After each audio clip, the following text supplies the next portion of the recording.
የፊልም ስራ የሚጀምረው ከመነሻ ሐሳብ ሲሆን ኮንሰፕት ወይም መነሻ ሐሳብ የሙሉ ፊልማችን ማዕከላዊ ወይም ሴንትራል አይዲያ ብለን የምንጠራው ነው። ይህ መነሻ ሐሳብ አንድን ወጥ የሆነን ታሪክ በምንገነባበት ወቅት እንደ ዋና መሪያችን ሆኖ ያገለግላል።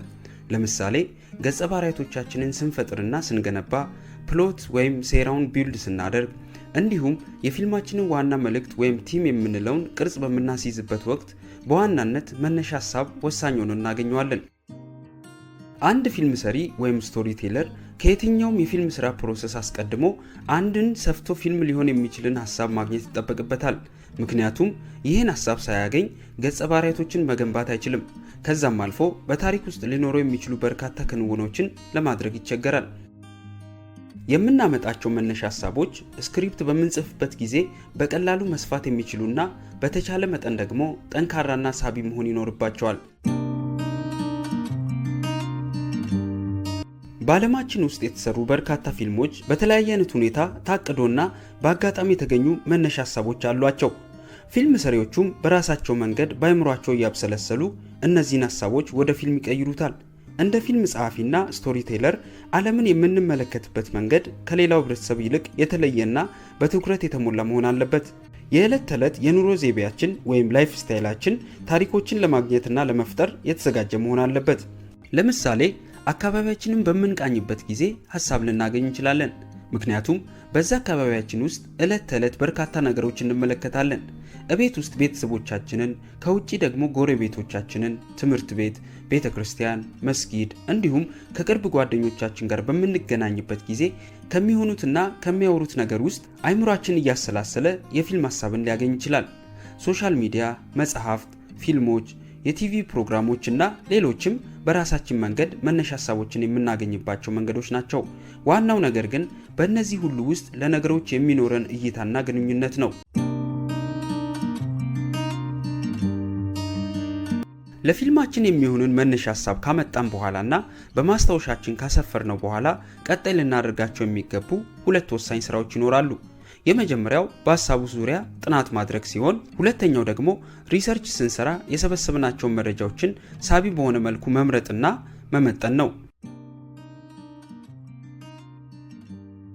ሪሰርች ወይም ጥናት ማለት አይምሯችን ባመጣውና ገና እንደወረደ ላለው የፊልም ሐሳብ በጥልቀትና በእውቀት የሚረዱንን መረጃዎችን የምንሰበስብበት ፕሮሰስ ነው።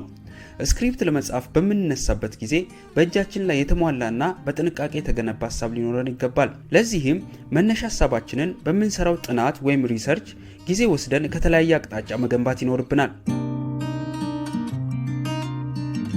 ጥናት በምናደርግበት ወቅትም ለፊልም ሐሳብ ግንባታ እንዲረዱን የተለያዩ ዘዴዎችን መከተል አለብን። ከነዚህም ውስጥ ስኬታማ የጥናት አካሄድ እንዲኖረን ከብዙዎቹ አራቱን እንመልከት። አንደኛው በመጣልን ሐሳብ ዙሪያ ከዚህ በፊት የተሰሩ ፊልሞች ካሉ በተደጋጋሚ መመልከት ነው። ሁለተኛው ተመሳሳይ የታሪክ ክስተቶችን ማንበብና በወቅቱ የነበረውን ሁኔታ በሚገባ መገንዘብ ሲሆን፣ ሶስተኛው በሐሳቡ ዙሪያ እንደ ፕሮፌሽን ጥናት የሚያደርጉና የሚሰሩ ባለሙያዎችን ማነጋገርና ጠቃሚ መረጃዎችን መሰብሰብ ነው። ለምሳሌ የመጣልን ሐሳብ ሳይኮሎጂካል ኮንሰፕት ካለው የሳይኮሎጂ ምሁራንን አግኝተን መጠየቅና ኢንተርቪው ማድረግ ይጠበቅብናል።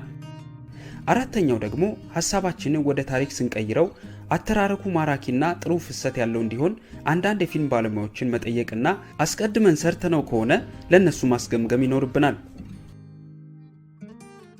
በአጠቃላይ የሪሰርች ስራ የመነሻ ሐሳባችንን ወደ ስክሪፕት ከመቀየራችን በፊት ለቀጣዩ ለምንሰራው የታሪክ ግንባታ ላይ የሚያግዙንን መረጃዎችን የምንሰበስብበት ወሳኝ ዘዴ ነው።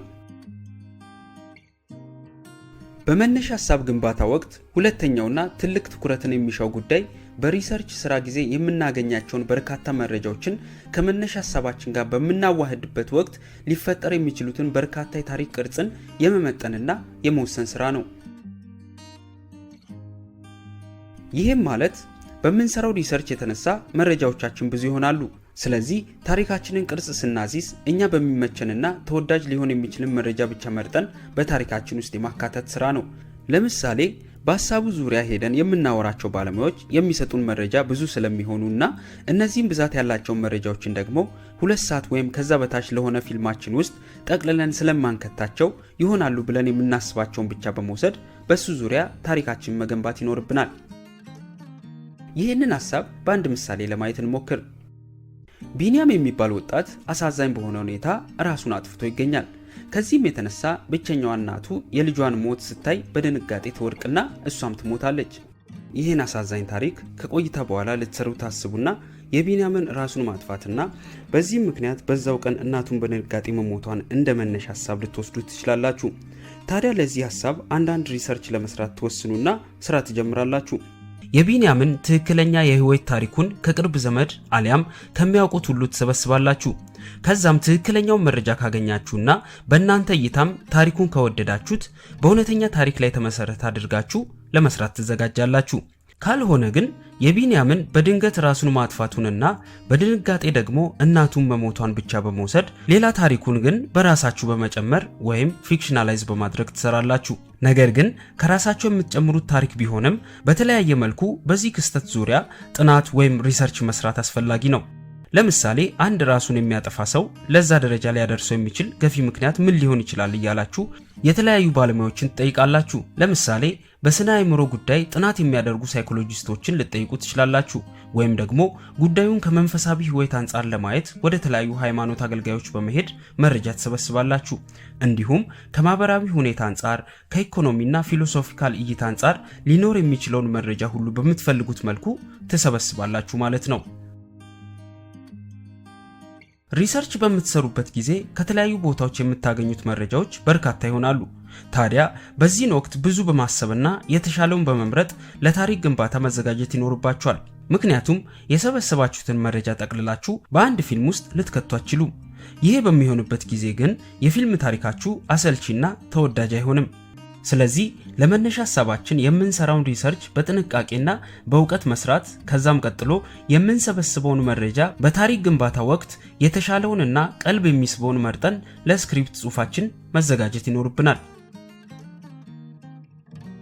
ለዛሬ ስለ መነሻ ሐሳብ ያነሳነውን ነጥቦች በዚህ እናብቃ። ሐሳብና አስተያየቶቻችሁን በኮሜንት ጻፉልን። እናመሰግናለን።